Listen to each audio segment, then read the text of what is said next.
Hi everyone, my name is Ratika and welcome back to another episode with Redefine. I am so excited and thrilled, and I'm sure you guys might be as well because we have on board Yuki. He is the co-founder of Plufl, that is which basically sells human-sized dog beds that alleviate stress and anxiety. And apparently, they also say that it has something that helps children with autism deal with their sensory overload, which I honestly think is great. Yuki is a former student at UBC with a degree in international economics. He graduated in May, and since then, Plufl had been launched in March. Plufl has fetched about millions of views in social media platforms, including TikTok, and I have witnessed that, and I'm a follower of that. And in addition to that, they have raised nearly $4,000 in only days using Kickstarter. So a lot said, a lot that has been done. Thank you so much for being here with us, Yuki. I think let's just start off by knowing a bit more about Plufl and how did that kind of overall just come into being? Definitely. Thanks so much for the intro. Excited to be here. So yeah, Plufl started pretty much as a classic college dorm idea. My friend Noah and I were always complaining about how just uncomfortable the couches were on campus, how uncomfortable the dorm beds are, and just how tired we are. And we just always wanted to just like take a break somewhere comfortable and nice, but there wasn't anywhere on campus. So we kind of had to resort to those couches at our econ building. If you're a student there, you might have seen me or Noah kind of taking naps ever so often in those couches. I really like the basement room. That was the best room for sure. But Noah worked at a college coffee shop, and there's this big Great Dane that lived there. And one day after a long shift, he kind of looks outside and he's like, sees this Great Dane napping in this giant dog bed, like huge. And it was pretty much kind of like just a big pillow. And he goes, man, like I don't really want to be in that. Like, I'm really jealous. Like, that looks really comfortable. And he has this idea, it just like comes out of nowhere. He's like, dog beds, but for people. And it's like, why don't we have that? Like, I would be really, happy if I had that for myself. So he does a few things. He asked, first of all, where the owner got that dog bed from. And apparently the owner had to hand make it because there was no dog bed that was big enough for Great Danes even. And he went on the internet and he's like, this idea must exist. I can't be the first one. But he goes all over the internet, pages and pages and pages of Google. Nothing exists of that sort. So he's like, text me, he's like, Yuki, I just have like the best idea ever. Like, no one's ever done this before. Like, this is gonna be killer. And I tell Noah, I was like, wow, you're onto something. Like, this is really exciting. And like this would solve exactly the problem that I have, not be able to nap comfortably and feel relaxed while I'm at campus. So just with that, like kind of crazy out there idea, now it kind of makes more sense. But back then everyone thought we were really like silly for doing something like that. But we were like, whatever, it's gonna be fun. We're just gonna see how it goes. We didn't even know how it was gonna go either. But started off with making a prototype. And I think that's really important just to see, like, to validate whether that idea really works or not, and just see it in person. I think especially with physical products, you just need to see it. The concept and all is great, but you need to have a physical product. So we went and took pillow stuffing from IKEA, went to Fabric Land, like browsed through all the fabrics available there, found some local seamstress off Craigslist, like threw everything together, stitched it together. And yeah, like we had our very first prototype, which is actually the pictures you'll see on our very first Instagram post. And that's kind of the one that actually went kind of viral, interesting enough, because when we went viral on TikTok, we didn't have a finalized product. We just had our prototype made locally. So to us, that was really crazy because to be able to go viral with just an idea and just a prototype kind of proved to us, hey, like, we don't need to fully build out this business. We can test our ideas, especially with platforms like TikTok, and the internet makes it so much easier. That our process was kind of, it was kind of handed to us in the sense of the traction we were able to get before we had to, yeah, as I said, really fully build out our business. Yeah, no, definitely. And I think that journey is honestly amazing. But I think one thing I always think about, being a founder myself, obviously in a very different space, it's like from that journey of ideation to execution, I think can look very different for everyone. How long did that take for you guys? Because, like, as you said, in the moment when you guys might have thought of the idea, it may just seem like, like so many of us think of so many, like, random ideas. And it's like, how did you get yourself to execute on it, take that risk and just kind of believe in it and go ahead with it?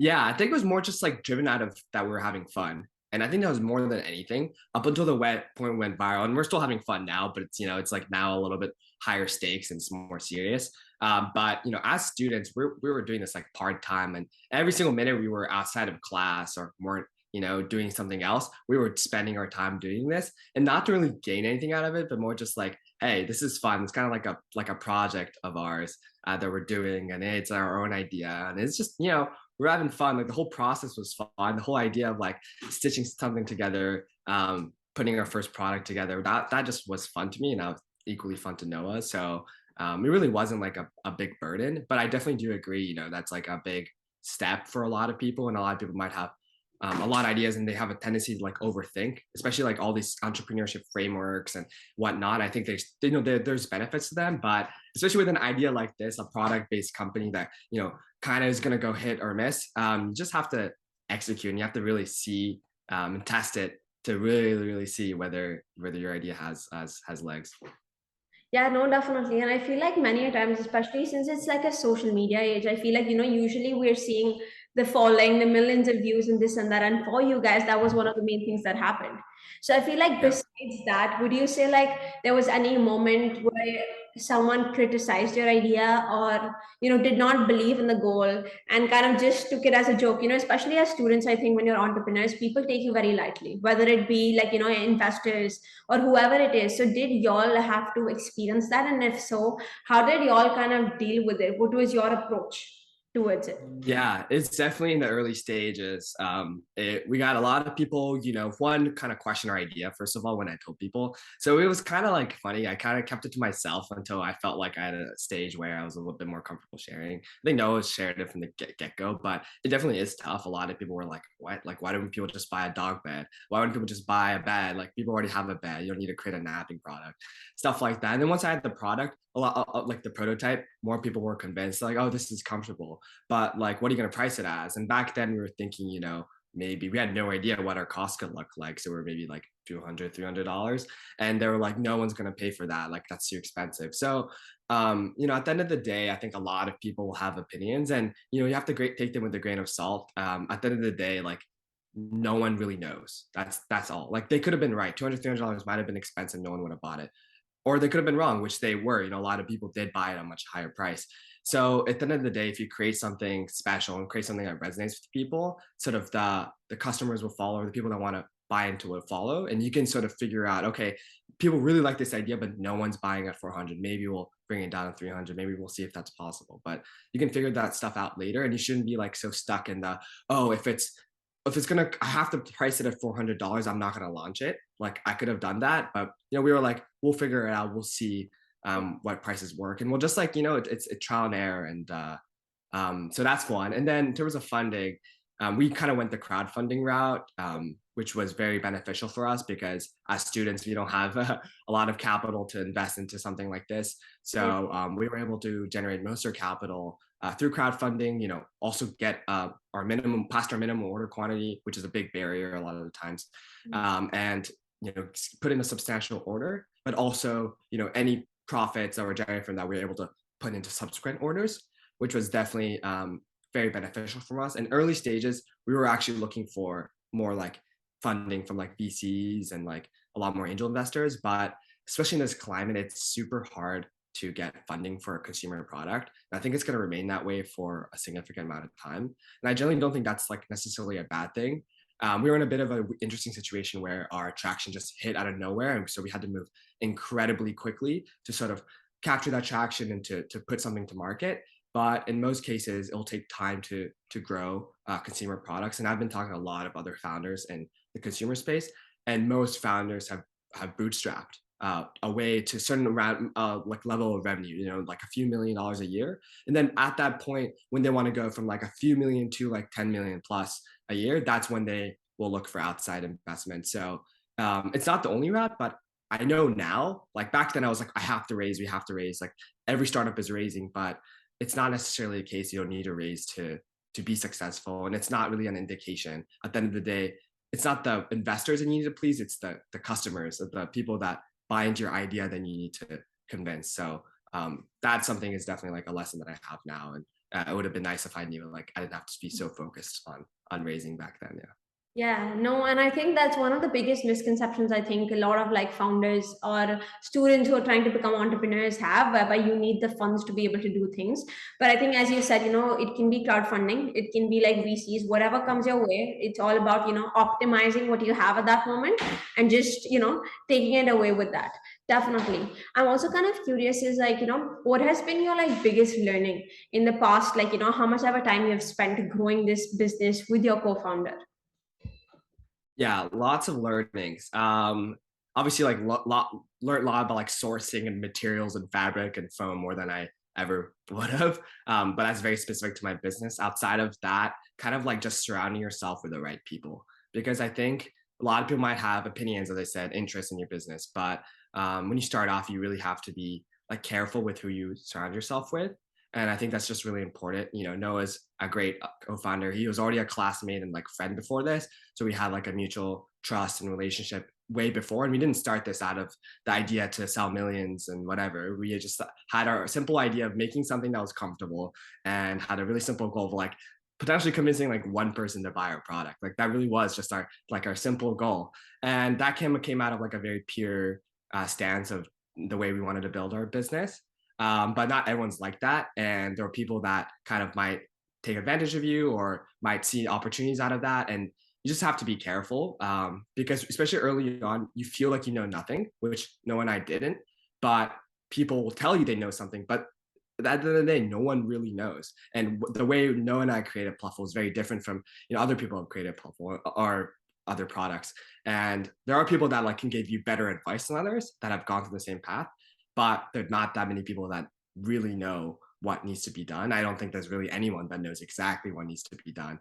So just be careful of that and be mindful that if you especially once you start to get traction, you'll have to sort of face and deal with people that might give you conflicting that interest, that advice, or put themselves in positions that are not in your best interest. Yeah, no, definitely. That makes sense. I'm also kind of wondering is like, since you kind of spoke about, I think right before this call, we were talking a bit about Shark Tank. And, like it's been something I've grown up watching most of the time. It was something that always got that entrepreneur in me kind of like, awake. So like, how is the journey from being a part of the audience, watching Shark Tank to now finally, going there and like pitching your idea and like how was the experience?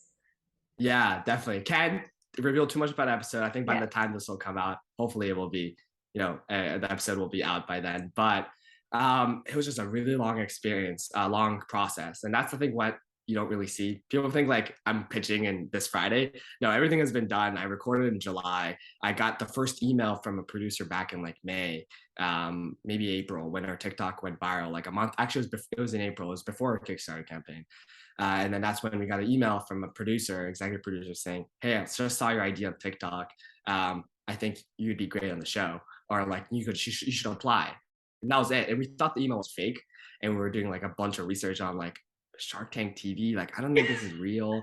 Like, maybe this is a fake. Like, I don't know. We're doing so much research on this person, but turns out he was actually the producer. But it was Wow. a long process. You have to submit a long application, submit a video. You have like many rounds of producers, and like you refine a bunch of things and have a bunch of meetings. So finally it's like we're airing, but it doesn't feel like that. Whoa, we're airing. It's like been like a long time coming for Yeah. us, and it's so like relieving to see that we're finally airing, and like and we're super excited for that. But it's definitely been a long process, a fun process for sure. And yeah, the moment you step on stage, it just also doesn't feel real. I feel Yeah. like, to me personally, I felt like I was in a video game. Like I could kind of see myself like standing Yeah. there, and I honestly don't remember anything that happened. Like I think my Yeah. mind totally went blank. So yeah, it was an awesome experience, and I wouldn't trade it for anything. But it's definitely a very very long process. Oh my God, I'm so happy. Yeah. It's also like my next question was going to be like, what is something about Shark Tank that no one sees? Every founder who goes on there, everyone's like, this is so amazing. But, I feel like just how every coin has two sides, to every experience, also there are the pros, the cons, or the good sides, the bad sides. So, was there anything like that if for your experience? Yeah, I mean, so far, I think the producers were really, really good with us. They took care of us. They were really attentive. They were really responsive. So I don't think anything in the process was particularly like bad or negative. Yeah. I think everything was good. It's just long. Like there's so many Yeah. steps you need to take and so many things you need to do, so many questions you answer. Yeah. But that's kind of expected. So it feels like finally when you're like, you every step of the way you don't know. So when you first like Yeah. applied, we don't know if we got Oh, through. When you first like met the producers, we don't know if we're gonna have another meeting with the producers. So it's like yeah. every step of the way they're whittling out candidates. Oh, And that's wow. like pretty nerve-wracking because it's like more informal, but at the same time, they're kind of like seeing if you would be a good fit or not. So even after you Yeah. tape, you're super excited, but we have no idea if we're gonna air or not until 3 weeks before we Oh, air. wow. So at every step of the way is very, very like uncertain. And that's just something, you have to kind of live with. And, that we were fine with that. But another thing is Shark Tank just did a live episode, I think, for the very first one. It had some mixed reviews, but that kind of gives you a better idea of what it's actually like to be in the tank. Just watch that if you really want to know. And people were kind of upset because people were like, "Oh, it's not like the usual flow. The sharks weren't as like patient. They're like talking over each other." But in reality, like that's kind of how it is. Like it's not Oh, like pitching to a exec boardroom. It's not pitching like you don't have a PowerPoint in there. You really yeah. are just like facing people that will throw you a bunch of questions at the same time or just throw you a Yeah. bunch of comments. And Noah and I practiced, we had answers for about 100 questions going in there, but kind of Oh, all wow. that thrown in the window because, they're not like asking questions and like going through down a list. They're just really asking whatever that comes to mind and they'll make a decision, you know, yes Yeah. or no, like whenever they want. So it's not like it's at all scheduled for them and they have free reign to do whatever they want. So that was something that was super unexpected. And yeah, we Wow. had to kind of like, it was a bit not shocking, but just like, wow, like, okay, a lot is happening right now. How do Um, I like calm myself down? and I mean, obviously, I don't know if you can share this or even speak on it or comment on it, but do you know kind of your result already? If Yeah, of course. Yeah. oh We knew back in wow. July. Yeah. Yeah. Well, we were there. We know exactly goes down in our episode. Though again, I did blank on some things that I said, like I don't remember, but yeah, we know the outcome, but Okay. until this But you Friday, cannot share it we're not yet. allowed to We share. see it this Friday. No, we're not allowed to share. Yeah. Yeah. Okay, we will see it this Friday. I'm gonna maybe you can send me like whatever. I'll just tell people to go there and watch it. And I think since we're moving Definitely. Yeah. towards the end, we just have like a rapid fire now. And I think one of the first questions, like you have to answer each under 30 seconds, if possible. Okay, cool. Sure. Yeah, I can I do think the first one that. is what keeps you motivated or inspired? Yeah, at the end of the day, it comes down to what we started this. So we're having fun. We're Yeah, doing this journey because we have fun. It brings us fulfillment, and I'm learning so much. And those are the three things I think continue to keep me keep on doing this. Like I could have, maybe yeah, gone through the corporate job world, but I think I'm just learning so much more in what yeah. I'm doing now. No, definitely. What would you say is the best and the worst piece of advice that you have ever received?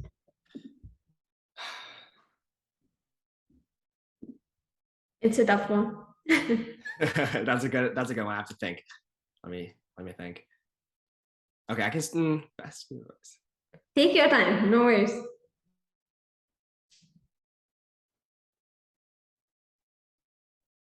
I think the best piece of advice is like believe in yourself and Yeah, like no one knows what the right answer is. And yeah. kind of like the flip side to the worst side advice of that, worst advice is kind of like you need me, like you need me to succeed, sort of thing. Like oh, Oh, you need this, like I'm so integral. Like it's like nothing in this process is not. There's not like one thing that's gonna solve all your problems. If anyone's promising yeah. that, I think that's not true. Okay. And then what is your tip to someone in university, who is a student currently, has a certain idea? What would you say to them? Yeah, I think just go out and do it. Do everything you can to figure out how to do it. A lot of people will be like, "Oh, I don't have the resources." Figure out how to get the resources. A crowdfund. Yeah, There's a lot of government grants. Ask your friends. yeah, Maybe they like you can find two other people that believe in your idea and they'll pitch in. It's just there's always ways to work odd jobs. Work yeah. jobs during the weekends. Like there's always ways to at least move the needle and bring your business forward. Always. And if you say that there isn't, then you're not trying hard enough. I think that's what's really important. Um, Okay. yeah, I think, and then at the end of the day, even if the business doesn't succeed, you'll have learned so much in trying, and you'll have met so many more people, and been able to think in so many different ways from just trying. So I think that's a really important thing to just keep in mind. You don't have to always be results oriented. Yeah. And the last one is, what has been your biggest regret?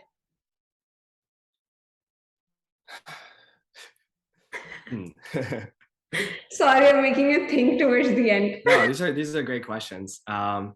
30 seconds. Let's see. Biggest regret. Let's make it a minute. Huh. I mean, I don't think I really have any regrets so far in the process. There's definitely been mistakes that we've made for sure. We made a lot of mistakes, and we're going to continue to make a lot of mistakes. And I think that's just part of the journey, but I don't think those are regrets. If anything, maybe we started this a little bit earlier, but even then, I think the timing was like kind of perfect. Just it timed up with when we were graduating. So, no regrets, I think, in terms of my Plufl journey specifically. Yeah, I don't think so. Perfect. Thank you so much. And that brings us to the end. Do you want to like say anything to anyone towards the end, since we're ending now? Yeah, no, nothing in particular, but if you're interested, learning more, or we're always looking to expand our team as well, especially in marketing. So if you're interested, just shoot me an email, yuki@weareplufl.com, or find me on LinkedIn, message me. I'm always happy to connect with people. So perfect. Thank you so much for the I time. will put in the links to the social medias and everything, so please go check them out. I will be sharing this on LinkedIn as well. And if you're a marketing person and you're interested in working with them, they seem like a great team, so why not? But thank you so much, Yuki. It was great having you on board. I learned so much, and I'm sure others will as well. And just best of luck with everything. I'm waiting for Friday and to know what the results are. And best of luck to you guys with everything else. All right, thanks. Thank you.